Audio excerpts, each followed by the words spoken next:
Persuasión, por Jane Austen. Capítulo 5. La mañana fijada para que el almirante Crofts y su señora visitasen Kellynch, a Ana le pareció más natural dar su acostumbrado paseo hasta la casa de Lady Russell y quedarse allí hasta que la visita hubiese concluido, aunque luego le pareciera igualmente natural lamentar haberse perdido la ocasión de conocerlos. Esta entrevista de las dos partes resultó muy satisfactoria y con ella se dejó el negocio definitivamente resuelto. Ambas señoras estaban dispuestas de antemano a llegar a un acuerdo, y por lo tanto ninguna de las dos vio en la otra más que buenos modales. Entre los caballeros hubo tanta cordialidad, buen humor, franqueza, sinceridad y liberalidad por parte del almirante que Sir Walter quedó conquistado, aunque las seguridades que Shepherd le había dado de que el almirante lo tenía por un dechado de buena educación, gracias a las referencias que él le había entregado, lo halagaron y lo inclinaron a hacer gala de su mejor y más cortés compostura. La casa, los terrenos y el mobiliario fueron aprobados. Los Crofts fueron también aprobados, y las condiciones y plazo, cosas y personas quedaron arreglados. El escribiente del señor Shepherd se sentó a trabajar sin que hubiese ni una mínima diferencia preliminar que modificar en todo lo que este contrato establece. Sir Walter declaró sin vacilar que el almirante era el marino más apuesto que había visto nunca, y llegó hasta decir que si su propio criado le hubiera ordenado un poco el pelo, no se habría avergonzado de que lo viesen con él en cualquier parte. El almirante, con simpática cordialidad, comentó a su esposa mientras paseaban por el parque: «Estoy pensando, querida, que a pesar de todo lo que nos contaron en Taunton, nos hemos entendido muy pronto. El baronet no es nada del otro mundo, pero no parece un mal hombre». Estos cumplidos recíprocos dejan a la vista que ambos hombres habían formado el uno del otro el mismo concepto, poco más o menos. Los Crofts debían tomar posesión de la casa por San Miguel y Sir Walter propuso trasladarse a Bath en el curso del mes precedente, de modo que no había tiempo que perder en hacer los preparativos de la mudanza. Lady Russell, convencida de que no se permitiría a Ana tener ni voz ni voto en la elección de la casa que iban a tomar, sintió mucho verse separada tan pronto de ella e hizo todo lo posible porque se quedase a su lado hasta que fuesen ambas a Bath pasadas las Navidades. Pero unos compromisos que la retuvieron fuera de Kellynch varias semanas le impidieron insistir en su invitación todo lo que hubiese querido, y Ana, aunque temía los posibles calores de septiembre en la blanca y deslumbrante Bath y la apesadumbraba renunciar a la dulce y melancólica influencia de los meses otoñales en el campo, pensó que bien mirado no deseaba quedarse. Sería mejor y más prudente, y por lo tanto la haría sufrir menos, irse con los otros. No obstante, ocurrió algo que dio a sus ideas un giro inesperado. María, que estaba a menudo algo delicada, siempre ocupada en sus propias lamentaciones y que tenía la costumbre de acudir a Ana en cuanto le pasaba algo, se hallaba indispuesta. Previendo que no tendría un día bueno en todo el otoño, le rogó, o mejor dicho, le exigió, pues a decir verdad no podía llamarse a eso un ruego, que fuese a su quinta de Uppercross para hacerle compañía todo el tiempo que la necesitase en vez de irse a Bath. «No puedo hacer nada sin Ana», arguía María. E Isabel replicaba: «Pues siendo así, estoy segura de que Ana hará mejor en quedarse, porque en Bath no hace la menor falta». Ser solicitada como algo útil, aunque sea en una forma impropia, vale más al fin y al cabo que ser rechazada como algo inútil. Y Ana, contenta de que la considerasen necesaria y de tener que cumplir algún deber, segura además de que lo cumpliría con alegría en el escenario de su propia y querida comarca, accedió sin dilación a quedarse. Esta invitación de María allanó todas las dificultades de Lady Russell y por consiguiente se acordó que Ana no iría a Bath hasta que Lady Russell la acompañase y que, entre tanto, distribuiría su tiempo entre la quinta de Uppercross y la casita de Kellynch. Hasta aquí todo iba a pedir de boca, pero a Lady Russell le faltó poco para desmayarse cuando se enteró del disparate que entrañaba una de las partes del plan de Kellynch y que consistía en lo siguiente: la señora Clay sería invitada a ir a Bath con Sir Walter e Isabel en calidad de importante y valiosa ayuda para esta última en todos los trabajos que les esperaban. Lady Russell sentía muchísimo que hubiesen recurrido a tal medida. La asombraba, la afligía y la asustaba, y la afrenta que significaba para Ana el hecho de que la señora Clay fuese tan necesaria mientras ella no servía para nada era un agravante aún más penosa. Ana estaba acostumbrada a ese género de afrentas, pero sintió la imprudencia de aquella decisión tan agudamente como Lady Russell. Dotada de una gran capacidad de serena observación y con un conocimiento tan profundo del carácter de su padre que a veces hubiera preferido no tener, se daba cuenta de que era más que probable que aquella intimidad tuviese serias consecuencias para su familia. No podía creer que a su padre se le ocurriese por el momento nada semejante. La señora Clay era pecosa, tenía un diente salido y las muñecas gruesas, cosas que Sir Walter criticaba severa y constantemente cuando él ya no estaba presente. Pero era joven y muy bien parecida en conjunto, y su sagacidad y asiduas agradables maneras le daban un atractivo muchísimo más peligroso que el que pudiese tener una persona meramente agraciada. Ana estaba tan impresionada por el grado de aquel peligro que creyó indispensable tratar de hacérselo ver a su hermana. No esperaba grandes resultados, pero pensaba que Isabel, quien, si la catástrofe se producía, sería más digna de compasión que ella, no podría reprocharle en modo alguno el no haberla puesto sobre aviso. Le habló, pero al parecer lo único que logró fue ofenderla. Isabel no pudo comprender cómo le había pasado por la mente tan absurda sospecha, y le contestó indignada que cada cual sabe muy bien cuál es el lugar que ocupa. La señora Clay, dijo acaloradamente, nunca olvida quién es, y yo estoy mucho mejor enterada de sus sentimientos que tú. Puedo asegurarte que sus ideas sobre el matrimonio son discretas y que reprueba la desigualdad de condición y de rango con más energía que muchas personas. En cuanto a papá, no puedo admitir en verdad que él, que ha permanecido viudo tanto tiempo en atención a nosotras, tenga que pasar ahora por esta sospecha. Si la señora Clay fuese una mujer muy hermosa, te concedo que no estaría bien que anduviese demasiado conmigo. No porque haya nada en el mundo, estoy segura, que indujese a papá a hacer un matrimonio degradante, sino porque eso podría hacerlo desgraciado. Pero la pobre señora Clay, que, con todos sus méritos, nunca ha sido ni pasablemente bonita, creo en verdad que la pobre señora Clay puede estar aquí bien a salvo. Cualquiera diría que nunca has oído hablar a papá de sus defectos, y lo has oído 50 veces, con aquel diente y aquellas pecas. A mí las pecas no me disgustan tanto como a él.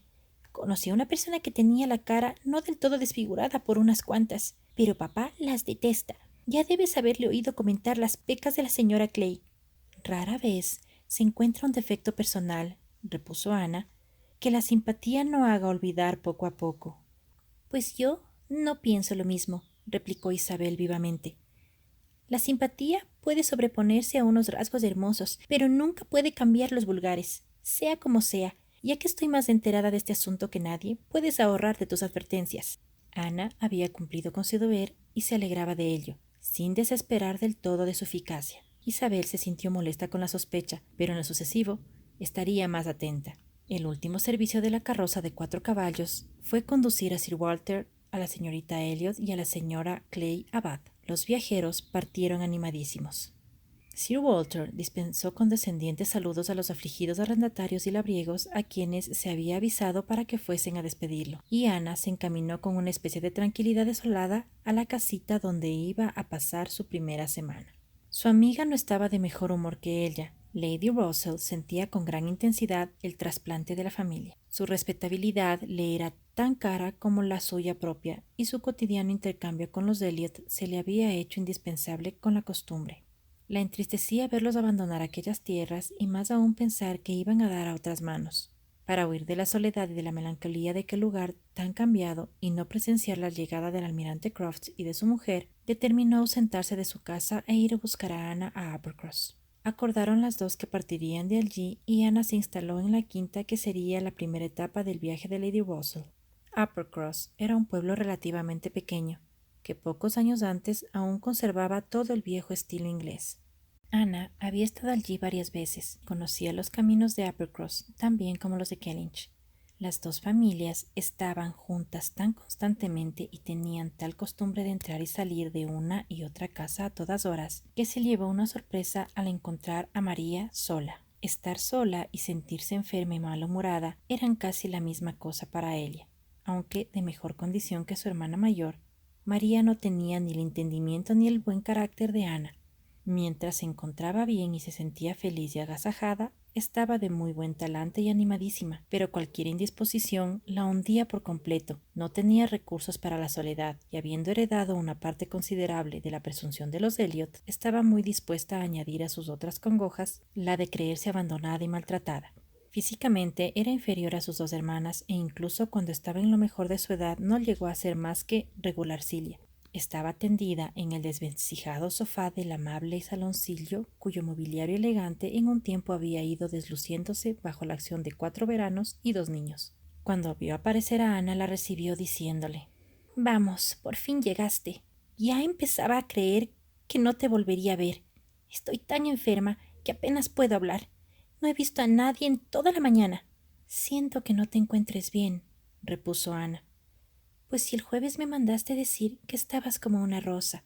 «Sí, saqué fuerzas de flaqueza como hago siempre, pero no me sentía bien ni mucho menos, y creo que nunca en mi vida he estado tan mal como esta mañana. No estoy en situación de que se me deje sola. Suponte que me diese algo horrible de repente y que no fuese capaz ni de tirar de la campanilla. Lady Russell no debe salir de su casa. Me parece que en todo el verano ha venido 3 veces a esta casa». Ana dijo lo que se hacía a propósito y preguntó luego a María por su marido. «¡Ja! Carlos se fue de casa. No lo he visto desde las 7. Se ha querido marchar a pesar de que le dijo lo enferma que estaba. Respondió que no estaría mucho fuera, pero todavía no ha regresado y ya es casi la 1. Es lo que te decía. No he visto un alma en toda esta larguísima mañana». «¿No has estado con los niños?» «Sí, mientras he podido soportar su bullicio, pero son tan traviesos que me hacen más mal que bien. Carlitos no obedece en nada y Walter crece igual de malo». «Bueno, ahora te pondrás mejor», replicó Ana jovialmente. «Ya sabes que siempre te curo en cuanto llego. ¿Cómo están tus vecinos de la casa grande?» «No puedo decirte nada de ellos. Hoy no he visto más que al señor Musgrove, que se ha detenido un momento y me ha hablado por la ventana, pero sin bajarse del caballo. Por mucho que les dije lo mal que estaba, ninguno de ellos se me acercó. Me figuro que habrá sido porque a las señoritas Musgrove no les venía de paso y nunca se salen de su camino. Tal vez los veas antes de que pase la mañana. Es temprano todavía». «Ni falta que me hacen, puedes estar segura. Encuentro que charlan y ríen demasiado. Ay, Ana, qué mal estoy. ¿Cómo no viniste el jueves?» «Querida María, acuérdate de que me mandaste decir que estabas bien. Me escribiste con la mayor alegría, diciéndome que te hallabas perfectamente y que no me diera prisa en venir. Por ello quise quedarme hasta el final con Lady Russell. Además del cariño que le tengo, estuve tan ocupada y he tenido tanto que hacer que de ninguna manera hubiese podido salir antes de Kellynch». «Pero, ¿qué es lo que tuviste que hacer?» «Muchísimas cosas, te lo aseguro, más de las que puedo recordar en este momento, pero voy a decirte algunas. Hice un duplicado del catálogo de los libros y cuadros de mi padre. Estuve varias veces en el jardín con Mackenzie tratando de entender y dándole a entender a él cuáles eran las plantas de Isabel que debían apartarse para Lady Russell. Tuve que arreglar muchas pequeñas cosas mías, libros y música que separar, y tuve que rehacer todos mis baúles debido a que no supe a tiempo lo que se había decidido acerca de los acarreos. Y tuve que hacer una cosa, María, más fatigosa aún: ir a casi todas las casas de la parroquia en visita de despedida, pues así me lo encargaron. Todas estas cosas llevan mucho tiempo». «Sin duda». Y después de una pausa: «Pero no me has preguntado nada de nuestra cena de ayer en la casa de los Poole». «¿Con qué fuiste?» «No te pregunté nada porque me figuré que habías tenido que renunciar a la invitación». «Claro que fui. Ayer me encontraba muy bien. No he sentido nada hasta esta mañana. Habría parecido muy raro si no hubiese ido». «Me alegro de que estuvieses lo bastante bien y supongo que pasaste un rato muy agradable». «Nada del otro mundo. Siempre se sabe de antemano lo que va a ser una cena y a quiénes vas a encontrar allí. Y es tan incómodo no tener coche propio. Los señores Musgrove me llevaron en el suyo y anduvimos como sardinas en lata. Son tan corpulentos y ocupan tanto espacio. El señor Musgrove siempre se sienta delante. Yo iba aplastada en el asiento trasero entre Enriqueta y Luisa. No me extrañaría que toda mi enfermedad de hoy se debiera a eso». Con un poco más de perseverante paciencia y de forzada jovialidad, consiguió Ana que María se restableciese prontamente. Al poco rato ya pudo incorporarse en el sofá y empezó a acariciar la esperanza de poder dejarlo para la hora de la comida. Luego olvidó su postración y se fue al otro extremo del salón para arreglar un ramo de flores. Se comió unos fiambres y se sintió tan aliviada que propuso ir a dar un paseo. «¿A dónde iremos?», preguntó en cuanto estuvieron listas. «Me imagino que no querrás ir a visitar a los de la casa grande antes de que ellos hayan venido a verte». «No tengo ningún inconveniente», replicó Ana. «Nunca se me ocurriría reparar en esas formalidades con gente como los señores y las señoritas Musgrove, a los que tanto conozco». Sí, pero son ellos los que deben visitarte a ti primero. Deben saber cómo han de tratarte por ser mi hermana. Sin embargo, podemos ir muy bien y sentarnos con ellos un ratito.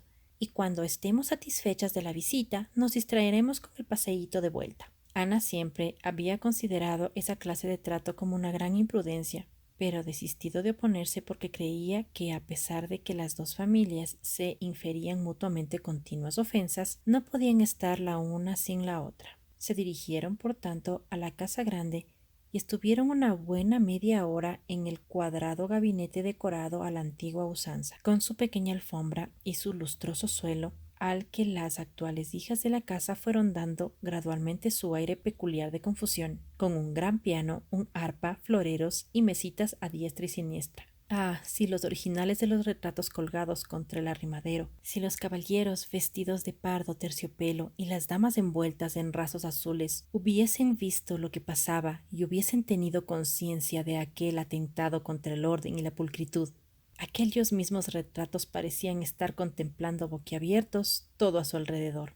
Los Musgroves, al igual que su casa, estaban en un estado de mudanza que tal vez era para bien. El padre y la madre se ajustaban a la vieja tradición inglesa y la joven gente a la nueva. El señor y la señora Musgrove eran de muy buena pasta, amistosos y hospitalarios, no muy educados y nada elegantes. La idea y modales de sus hijos eran más modernos. Era una familia numerosa, pero los dos únicos hijos crecidos, excepto Carlos, eran Enriqueta y Luisa, jóvenes de 19 y 20 años, que tenían de una escuela de Exeter todo el acostumbrado bagaje de talentos y que ahora se dedicaban, como miles de otras señoritas, a vivir a la moda, felices y contentas.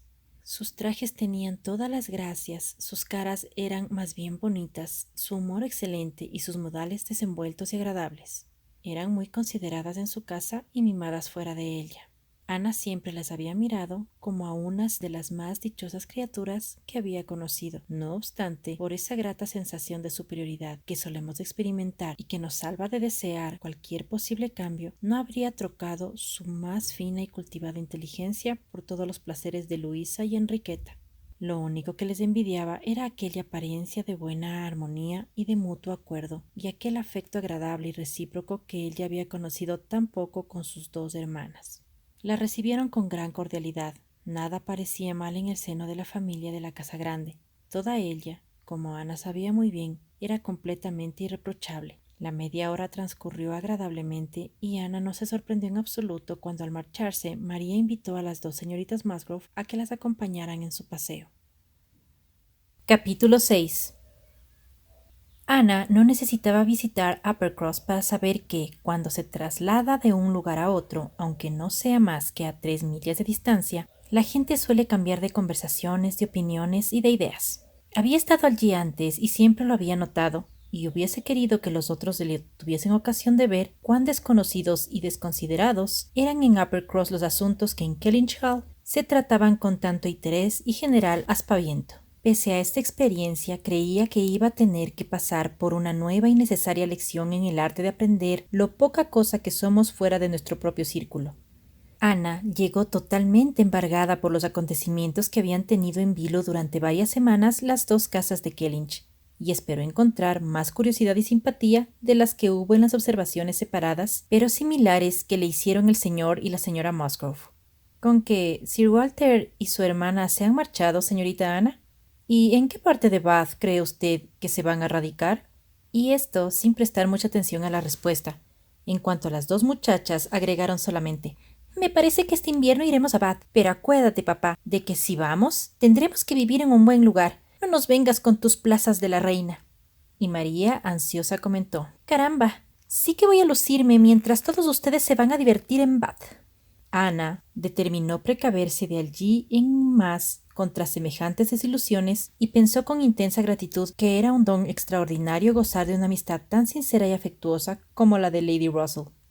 Los señores Musgrove tenían sus propios afanes, vivían acaparados por sus caballos, sus perros y sus periódicos, y las mujeres estaban pendientes de todos los demás asuntos del hogar y de sus vecinos, de sus trajes, de sus bailes y de su música. Ana encontraba muy razonable que cada pequeña comunidad social dictase su propio régimen y esperara convertirse en poco tiempo en un miembro digno de la comunidad a que había sido trasplantada.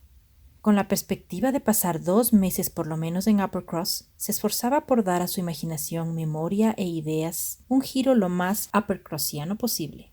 Esos 2 meses no la espantaban. María no era tan hostil, ni tan despegada, ni tan inaccesible a la influencia de sus hermanas como Isabel, y ninguno de los otros moradores de la quinta se mostraba reacio al buen acuerdo. Ana había estado siempre en los mejores términos con su cuñado, y los niños, que la querían y la respetaban mucho más que a su madre, eran para ella un objeto de interés, de distracción y de sana actividad. Carlos Musgrove era muy fino y simpático.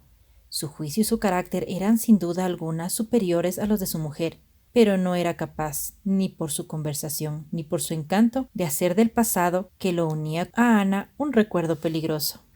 Sin embargo, Ana pensaba lo mismo que Lady Russell, que era una lástima que Carlos no hubiese hecho un matrimonio más afortunado y que una mujer más sensata que María habría podido sacar mejor partido de su carácter, dando a sus costumbres y ambiciones mayor utilidad, razón y elegancia. A la sazón, Carlos no se interesaba más que por los deportes, y fuera de ellos desperdiciaba el tiempo sin beneficiarse de las enseñanzas de los libros ni de nada. Gozaba de un humor a toda prueba y nunca parecía afectarse demasiado por el tedio frecuente de su esposa, soportando a veces sus desatinos con gran admiración de Ana. Muy a menudo tenían pequeñas disputas, riñas en las que Ana tenía que participar más de lo que hubiese querido, pues ambas partes reclamaban su arbitraje, pero en general podían pasar por una pareja feliz. Siempre estaban de acuerdo en lo tocante a su necesidad de disponer de más dinero y tenían una fuerte tendencia a esperar un buen regalo del padre de él. Pero tanto en esto como en todo lo demás, Carlos quedaba siempre mejor que María, pues mientras ésta consideraba un terrible agravio que tal regalo no llegase, Carlos defendía a su padre diciendo que tenía muchas otras cosas en que emplear su dinero y el derecho a gastárselo como le diera la gana. En cuanto a la crianza de sus hijos, las teorías de Carlos eran mucho mejores que las de su mujer y su práctica no era mala. Podría educarlos muy bien, si María no se metiese, solía decir a Ana, y ésta lo creía firmemente, pero luego tenía que escuchar los reproches de María. Carlos malcría a los niños de tal modo que me es imposible hacerles obedecer.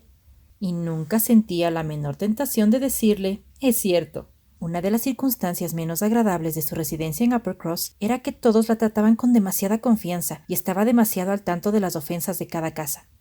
Como sabían que tenía alguna influencia sobre su hermana, una y otra vez acudían a ella o por lo menos le insinuaban que interviniese hasta más allá de lo que estaba en sus manos. «Me gustaría que convencieras a María de que no esté siempre imaginándose enferma», le decía Carlos.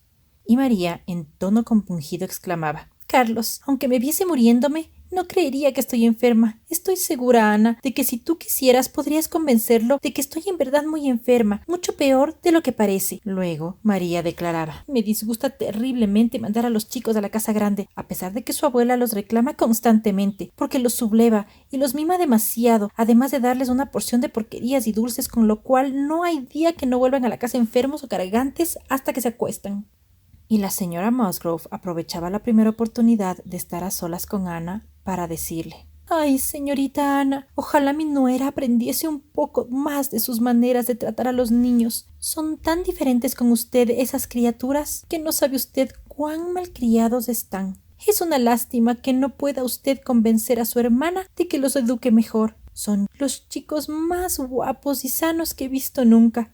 Pobrecillos míos, la pasión no me ciega, pero la mujer de Carlos no tiene idea de cómo debe educarles. Santa Virgen, a veces se ponen insufribles. Le aseguro, señorita Ana, que me quitan el gusto de verlos en casa tan a menudo como quisiera. Sospecho que la mujer de Carlos está un poco resentida porque no los invito a venir con más frecuencia, pero usted sabe lo molesto que es estar con chiquillos cuando hay que bregar con ellos a cada momento diciéndoles, no hagas eso, no hagas aquello. Y si una quiere estar un poco tranquila, no tiene otro recurso que darles más pasteles de los que les convienen. Además, María le comunicó lo siguiente. La señora Musgrove cree que sus criadas son tan formales que sería un crimen abrirle los ojos, pero estoy segura, sin exageración, de que tanto su primera doncella como su lavandera, en vez de dedicarse a sus tareas, se pasan todo el santo día cotorreando por el pueblo. Me las encuentro a donde quiera que voy, y puedo decir que nunca entro 2 veces en el cuarto de mis chicos sin ver allí a una o a la otra. Si Gemina no fuese la persona más segura y más seria del mundo, eso sería suficiente para echarla a perder, pues me ha dicho que las otras la están siempre incitando a que se vaya de paseo con ellas. Por su parte, la señora Musgrove decía: me he prometido no meterme nunca en los asuntos de mi nuera, porque ya sé que no serviría de nada. Pero debo decirle, señorita Ana, ya que usted puede poner las cosas en su lugar, que no tengo en buen concepto a la ama de María. He oído contar de ella unas historias muy extrañas y decir que es una trotacalles. Por lo que sé yo misma, puedo decir que es una pícara, de tomo y lomo, capaz de estropear a cualquier sirvienta que se le acerque. Ya sé que la mujer de Carlos responde enteramente de ella, pero yo me limito a avisarle para que pueda vigilarla y para que si ve usted algo que le llame la atención no tenga reparo en explicar lo que sucede. Otras veces, María se quejaba de que la señora Musgrove se las ingeniaba para no darle a ella la precedencia que se le debía cuando comía en la casa grande con otras familias. Y no veía por qué razón se la tenía tan en menos en aquella casa para privarla del lugar que legítimamente le correspondía. Y un día, mientras Ana paseaba solas con las señoritas Musgrove, una de ellas, después de haber estado hablando del rango, de la gente de alto rango y de la manía del rango, dijo: no tengo reparo en observarle lo estúpidas que se ponen ciertas personas con la cuestión de su lugar, porque todos sabemos lo poco que le importan a usted esas cosas, pero me gustaría que alguien le hiciese ver a María cuánto mejor sería que se dejase de esas terquedades y especialmente no anduviese siempre adelantándose para quitarle el sitio a mamá. Nadie duda de sus derechos a la precedencia por encima de mamá, pero sería más discreto que no estuviese siempre insistiendo con eso. No es que a mamá le preocupe en lo más mínimo, pero sé que muchas personas se lo han criticado. ¿Cómo podía Ana arreglar estas diferencias? Lo más que podía hacer era escuchar con paciencia, suavizar las asperezas y excusar a los unos delante de los otros. Sugerir a todos la tolerancia necesaria en tan estrecha vecindad y hacer que sus consejos fuesen lo bastante amplios para que alcanzasen a aprovechar a su hermana. En otros aspectos, su visita empezó y continuó sin tropiezos. Su estado de ánimo mejoró con solo haberse alejado 3 millas de Kellynch y con el cambio de lugar y de ocupaciones. Las indisposiciones de María disminuyeron al tener una compañía permanente y las cotidianas relaciones con la otra familia, como no tenían que interrumpir en la quinta ningún afecto, confianza o cuidado superior, eran más bien una ventaja. Dicha comunicación era lo más frecuente posible. Todas las mañanas se veían y era raro que pasara una tarde separados. Ana creía que ya no se habrían hallado sin ver las respetables humanidades del señor y de la señora Musgrove en los sitios acostumbrados, o sin la charla, la risa y los cantos de sus hijas. Ana tocaba el piano mucho mejor que una u otra de las señoritas Musgrove, pero como no tenía voz ni conocimiento del arpa, ni padres embelesados sentados delante de ella, nadie reparaba en su habilidad más que por cortesía o porque permitía descansar a las demás ejecutantes, lo que a ella no le pasaba inadvertido. Sabía que cuando tocaba a nadie daba gusto más que a sí misma, pero esto no le era nuevo, exceptuando un corto periodo de su vida, nunca desde la edad de 14 años, en que perdió a su madre, había conocido la dicha de ser escuchada o alentada por una justa apreciación del verdadero gusto. En la música se había tenido que acostumbrar a sentirse sola en el mundo, y el ciego entusiasmo del señor y de la señora Musgrove por los talentos de sus hijas, con su total indiferencia hacia los de cualquier otra persona, le daba mucho más placer por la ternura que significaba que mortificación por sí misma. Las tertulias de la casa grande se engrosaban a veces con la concurrencia de otras personas. La vecindad no era muy extensa, pero todo el mundo acudía a la casa de los Musgrove y tenían más banquetes, más huéspedes y más visitantes ocasionales o invitados que ninguna otra familia. Eran los más populares. Las muchachas morían por bailar y las tardes finalizaban muchas veces con un pequeño baile improvisado. Había una familia de primos cerca del Uppercross, de posición menos desahogada, que tenía en casa de los Musgrove su centro de diversiones. Llegaban a cualquier hora y tocaban, bailaban o hacían lo que se presentase. Ana, que prefería el oficio de pianista a cualquier otro más activo, tocaba las contradanzas a las horas de las reuniones. Solo por esta amabilidad, los señores Musgrove apreciaban sus dotes musicales y a menudo le dirigían estos cumplidos. Muy bien tocado, señorita Ana, muy bien tocado, por cierto. Bendito sea Dios, cómo vuelan esos deditos. Así transcurrieron las 3 primeras semanas. Llegó el día de San Miguel y el corazón de Ana se apresuró otra vez por Kellynch. Su hogar estaba en manos de extraños, aquellas preciosas habitaciones con todo lo que contenían. Aquellas arboledas y aquellas perspectivas empezaban a pertenecer a otros ojos y a otros cuerpos. El 29 de septiembre no pudo pensar en nada más y por la tarde recibió una grata emoción cuando María, al detenerse en el día del mes en que estaban, exclamó: «Querida, ¿hoy no es el día en que los Crofts van a instalarse en Kellynch? Me alegra no haberlo pensado antes. ¿Cómo me habría entristecido?»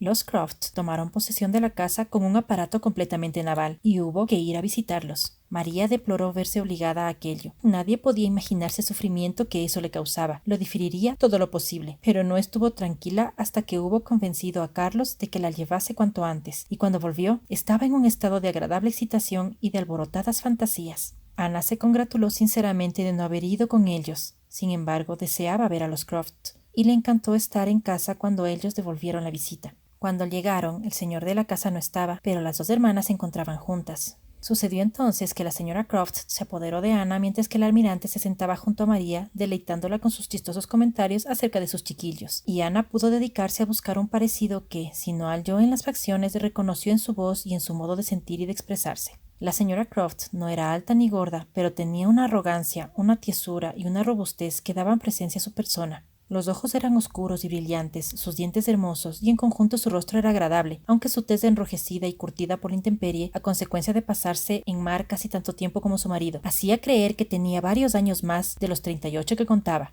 Sus modales eran francos, desenvueltos y decididos, como los de una persona que confía en sí misma, y que no duda de lo que tiene que hacer, sin que eso significase ni asomo de rudeza ni alguna falta de buen carácter. Ana le agradeció sus sentimientos de gran consideración hacia ella en todo lo que le dijo de Kellynch. Estuvo muy complacida y más porque se tranquilizó pasado el primer medio minuto. En el mismo instante de la presentación, al ver que la señora Croft no daba ninguna muestra de estar en antecedentes o de tener sospechas de algo que torciese para nada sus intenciones. Estuvo del todo descansada sobre el particular y por lo mismo llena de fuerza y de valor, hasta que en un momento se heló al oír que la señora Croft decía: «¿De modo que fue usted y no su hermana a quien tuvo el gusto de conocer mi hermano cuando estuvo aquí?»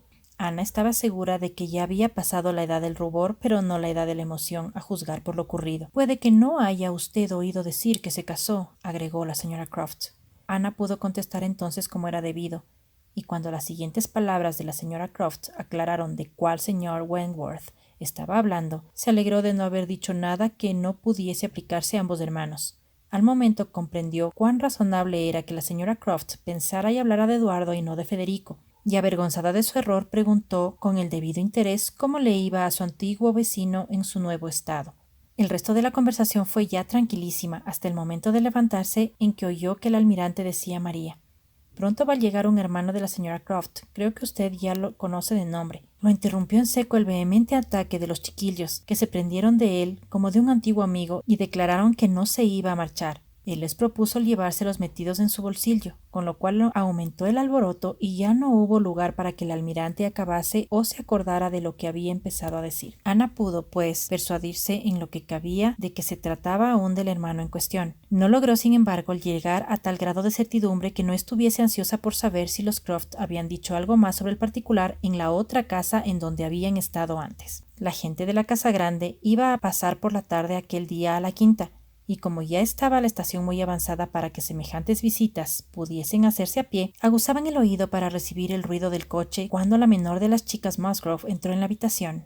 La primera y negra idea que se les ocurrió fue que venía a decir que no irían y que tendrían que pasarse la tarde solas. María estaba a punto de sentirse ofendida cuando Luisa restableció la calma anunciando que se había adelantado ella a pie con objeto de dejar espacio en el coche para el arpa que transportaban. «Y además», agregó, «voy a explicarles la causa de todo esto. He venido para advertirles que mamá y papá están esta tarde muy deprimidos. Mamá especialmente. No hace más que pensar en el pobre Ricardo. Y acordamos que sería mejor tocar el arpa, pues parece que la divierte más que el piano. Y voy a decirles por qué está tan desanimada. Cuando vinieron los Crofts esta mañana, luego estuvieron aquí, ¿verdad? Dijeron que su hermano, el capitán Wentworth, acaba de volver a Inglaterra o que ha sido licenciado o algo por el estilo y que vendrá a verlos de un momento a otro. Lo peor de todo es que a mamá se le ocurrió, cuando los Crofts se hubieron ido, que Wentworth, o algo muy parecido, era el apellido del capitán del pobre Ricardo un tiempo. No sé cuándo ni dónde, pero mucho antes de que muriera, pobre chico. Se puso a revisar sus cartas y sus cosas y confirmó su sospecha. Está absolutamente segura de que ese es el hombre de que se trata y no cesa de pensar en él y en el pobre Ricardo. Tenemos que estar lo más alegres posible para distraerla de esos negros pensamientos. Las verdaderas circunstancias de este patético episodio de una historia de familia era que los Musgrove tuvieron la mala fortuna de echar al mundo un hijo cargante e inútil, y la buena suerte de perderlo antes de que él llegase a los 20 años.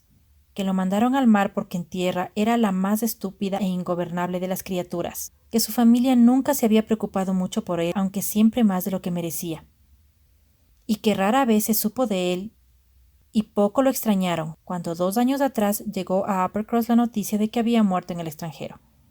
Y aunque sus hermanas hacían por él todo lo que estaba a su alcance, llamándolo ahora pobre Ricardo, en realidad nunca habían sido más que el muy mentecato, desnaturalizado e inaprovechable Ricardito Musgrove, que nunca, ni vivo ni muerto, hizo nada que le hiciese digno de más título que aquel diminutivo en su nombre. Estuvo varios años navegando y en el curso de esos traslados a que todos los marinos mediocres están sujetos, y en especial aquellos a quienes todos los capitanes desean quitarse de encima, fue a dar por 6 meses a la fragata Laconia del capitán Federico Wentworth. A bordo de la Laconia, y a instancias de su capitán, escribió las únicas 2 cartas que sus padres recibieron de él durante toda su ausencia. Es decir, las 2 únicas cartas desinteresadas, pues todas las demás no habían sido más que unas simples peticiones de dinero. En todas ellas habló bien de su capitán, pero sus padres estaban tan poco habituados a fijarse en tales cuestiones y les tenían tan sin cuidado los nombres de hombres o de barcos que entonces apenas repararon de ello. El hecho de que la señora Musgrove hubiese tenido aquel día la súbita inspiración de acordarse de la relación que guardaba con su hijo el nombre Wentworth parecía uno de esos extraordinarios chispazos de la mente que se dan de tarde en tarde. Acudió a sus cartas y encontró confirmadas sus suposiciones. La nueva lectura de aquellas cartas después de tan largo tiempo, desde que su hijo desapareciera para siempre, y después que todas sus faltas hubieron sido olvidadas, la afectó sobremanera y la sumió en un gran desconsuelo que no había sentido ni cuando se enteró de su fallecimiento.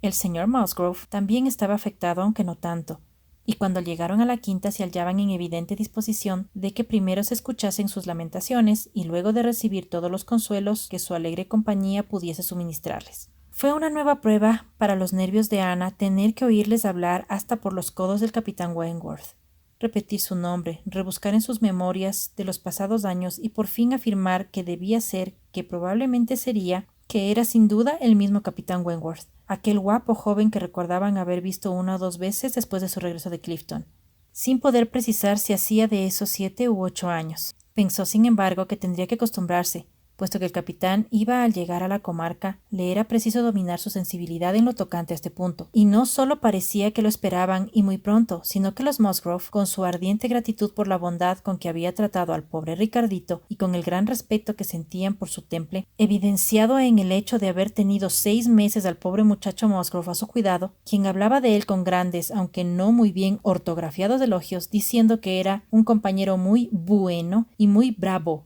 solo demasiado parecido al maestro de la escuela. Estaban decididos a presentársele y a solicitar su amistad en cuanto supiesen que había llegado. Esta resolución contribuyó a consolarlos aquella tarde. Espero que les haya gustado. Si es así, presionen un pulgar hacia arriba y suscríbanse pronto.